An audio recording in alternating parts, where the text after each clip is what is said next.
Hello and welcome to the episode. This is a kidding around episode where we take a look at kids games, and I've got a 5 and a 2.5 year old, so I'm always kind of watching what they react to and what they find interesting in gaming. And as a parent, it's often difficult to find games for kids. I think Google's trying to get that into the store and be more effective, but it's still difficult. So when I find one, I always want to pass it on to my fellow parents and to folks who have kids.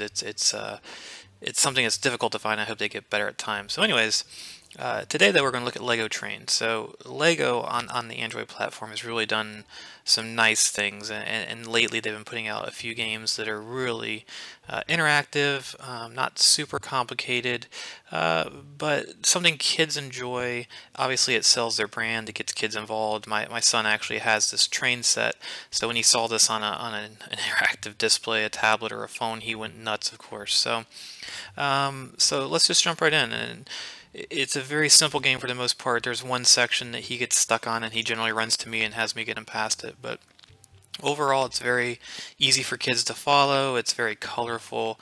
It definitely has the Lego brand. I love Legos. I liked them as a kid, and I still like them today.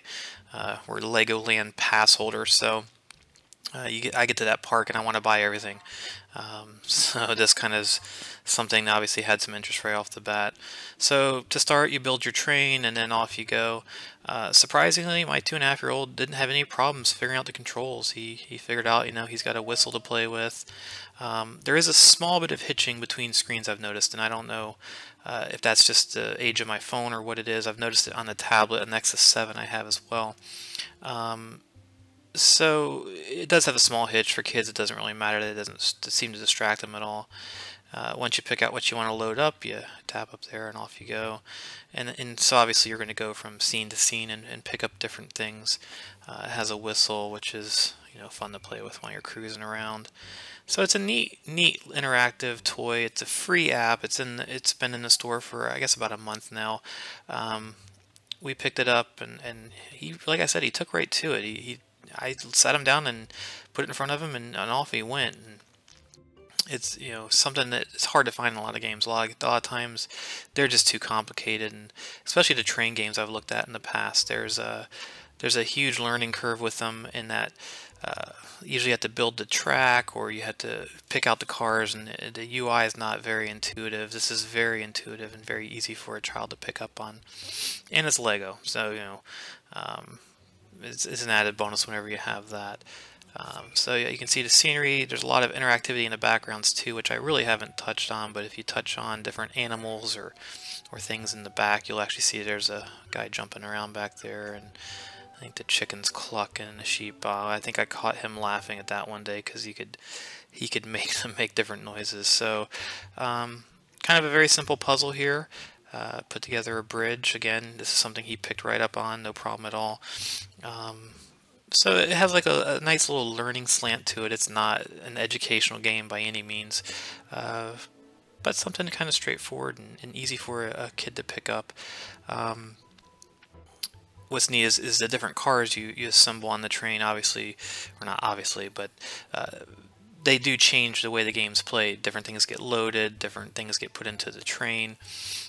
So that's kind of a neat subset to it. Here we need to put down the little bar. So that's kind of neat. When we're in the car now, he understands, hey, the bar's down, there's a train coming. So that's, not super educational, but still fun for a kid to kind of see something in a game show up in real life. It's nice to have that translate across. So again, this is on the Play Store. It's free. Lego has several other apps right now that are also very good. There's a hide and seek one that he's been playing with as well, but he definitely loves this one. This is one of his favorites. My 5-year-old daughter, she can kind of take it or leave it. It's not something that really grabs a hold of her. She's into the world of Goo and the more complicated puzzle type games. This particular area is where my son struggles with.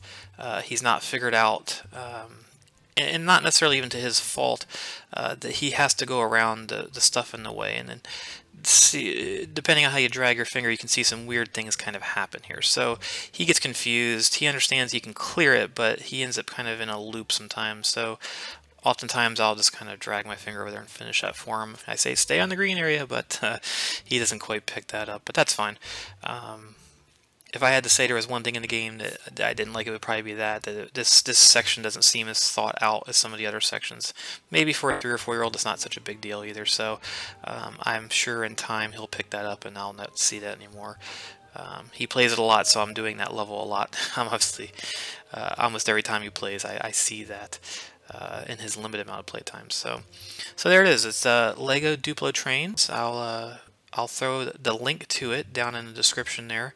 We've reached the end of the track, so the whole game will start back over from there. So you get a little celebration. And again, very cute little game. It's free. Kids love it. I definitely recommend you pick it up. There it is, Lego Trains.